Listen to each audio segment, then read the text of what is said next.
Problem. ఒక చిన్న problem solve చేద్దాం. Question is find the rank of matrix A is equals to 8 1 3 6 3 2 2 minus 8 minus 1 minus 3 4.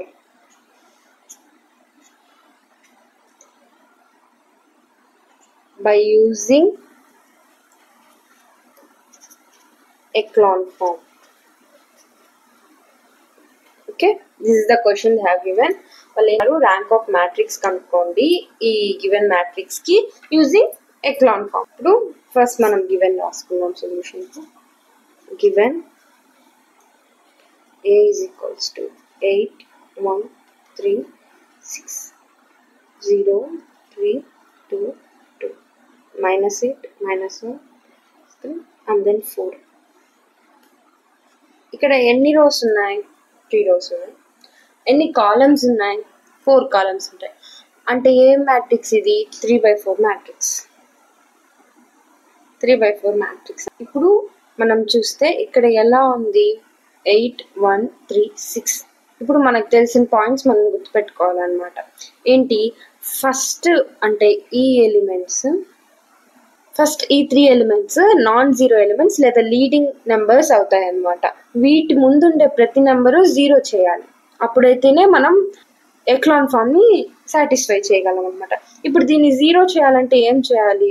ఇద్దరు addition minus ఏదైనా చేయొచ్చు అనమాట. ఇప్పుడు చూడండి ఇవి సిమిలర్ గా ఉన్నాయి కాబట్టి మనం దీని రెండింటిని యాడ్ చేసాం. ఈ రో 1 ని రో 3 ని యాడ్ చేసాం అనుకోండి, మీకు ఇంకా ఈజీగా చెప్తున్నా. ఇది రో 1, ఇది రో 2, ఇది రో 3, కాలమ్ 1 కాలమ్ 2 కాలమ్ 3 కాలమ్ 4. ఈ రెండు సిమిలర్ గా ఉన్నాయి కాబట్టి ఈ రోతో ఈ రోని ఇక్కడ ఆల్రెడీ మైనస్ ఉంది కాబట్టి మనం ప్లస్ చేసాం అనుకోండి, అప్పుడు మనకి ఇవన్నీ జీరోస్ అయిపోతాయి. అప్పుడు మనకు కావాల్సిన ఎక్లాన్ ఫామ్ వచ్చేస్తుంది. It's right R3 tends to, ఎందుకంటే మనకి ఈ రో మారాలి కాబట్టి R3 tends to R3 plus అంటే R3 plus R1 R3 plus R1 చేసాం. అప్పుడు ఏ అనేది ఈ సిమిలర్ టు, ఎందుకంటే ఇది ఈక్వల్ కాదు, ఇది సిమిలర్ అనమాట. Similar matrix, it's not a equal matrix. Okay, it's similar to. First రోలో ఏం చేంజ్ ఉండదు, సో ఫస్ట్ రో అలాగే వేసేసుకోండి. సెకండ్ రోలో కూడా ఏం చేంజ్ ఉండదు, సో సెకండ్ రో అలాగే వేసేసుకోండి. థర్డ్ రో, ఇప్పుడు థర్డ్ రో ఇక్కడ మనం క్యాలిక్యులేషన్ చేయాలి. ఇక్కడ R3 అంటే -8 ప్లస్ R1 ఎంత? 8. ఇది -8 ప్లస్ 8 క్యాన్సిల్, 0 ఆన్సర్ వస్తుంది.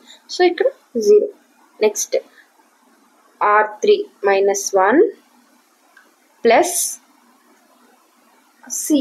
R1 అంటే 1, అంటే సేమ్ ఇక్కడ మైనస్ మైనస్ క్యాన్సిల్ అవుతుంది, 0 వస్తుంది. మళ్ళీ R3 అంటే -3 ప్లస్ R1లో థర్డ్ ఎలిమెంట్ ఏంటి? 3. సో -3 ప్లస్ 3 0 అవుతుంది. ఇక్కడ R3 ఏంటి? 4, సారీ ఇప్పుడు 0 వేయలేదు, 4 ప్లస్ R1లో ఉండే ఫోర్త్ ఎలిమెంట్ ఏంటి? 6, 10 అవుతుంది. ఇప్పుడు మన దగ్గర ఉన్న పాయింట్లని మనం కరెక్టా కాదా అని చూద్దాం అన్నమాట. ఫస్ట్ పాయింట్ ఏంటి మనం నేర్చుకుంది? All non zero rows are above any rows of all zeros అనమాట. అంటే జీరోస్ అన్ని బాటమ్స్ కి పుష్ చేయాలి అనేది. ఓకే, ఫస్ట్ పాయింట్ అయిపోయింది. ఇంకా సెకండ్ పాయింట్ ఏంటి? In each row the first non zero number called leading entry should appear further to the right than the leading entry అనమాట. అంటే ఈ లీడింగ్ ఎంట్రీ అనేది ఫర్దర్ గా రైట్ కి మూవ్ అవుతూ ఉండాలి. లీడింగ్ ఎంట్రీ ఫర్దర్ గా మూవ్ అవుతూనే ఉంది, ఎందుకంటే 0. సో ఇట్లా ఉండొచ్చు, బాటమ్ లో జీరోస్ ఉండొచ్చు. సో లీడింగ్ ఎంట్రీ అనేది రైట్ కి మూవ్ అవుతానే ఉంది కాబట్టి సెకండ్ పాయింట్ కూడా కరెక్టే. ఇంకా థర్డ్ పాయింట్ ఏంటి మనకి? యాక్చువల్లీ ఇది ఇక్కడ వర్క్ అవ్వదు, ఎందుకంటే ఇది వన్స్ ఉండాలన్నమాట. ఇక్కడ రెడ్యూస్డ్ ఫామ్ లో చూసుకుందాం. సో థర్డ్ పాయింట్ ఇక్కడ అవసరం లేదు. నెక్స్ట్ ఫోర్త్ వచ్చేసి all entry below A leading entry must be 0. అంటే all entry below the leading entry, ఈ లీడింగ్ ఎంట్రీ ముందుండేవన్నీ 0 అయి ఉండాలి. అయ్యాయా? ఎస్. సో ఇది ఈ పాయింట్తో మనకు అసలు అవసరమే లేదు. సో ఈ 3 పాయింట్స్ మనకి సాటిస్ఫై అయింది కాబట్టి yes this matrix is in a echelon form. The above matrix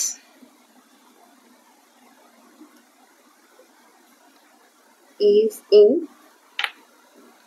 echelon form and the number of non-zero rows in the above matrix are 3. Therefore, rank of matrix is equals to number of non-rows, that is rank of A is equals to row 3. So here the matrix rank is 3. This is the echelon form. This is the simple version. ఇంకా మీకు problems కావాలంటే నేను next వీడియోలో explain చేస్తాను. ఒక 2-3 problems దాకా explain చేస్తాను echelon ఫామ్లో. దాని తర్వాత మనం నార్మల్ ఫామ్కి మూవ్ అవుతాం. Thanks for watching this video.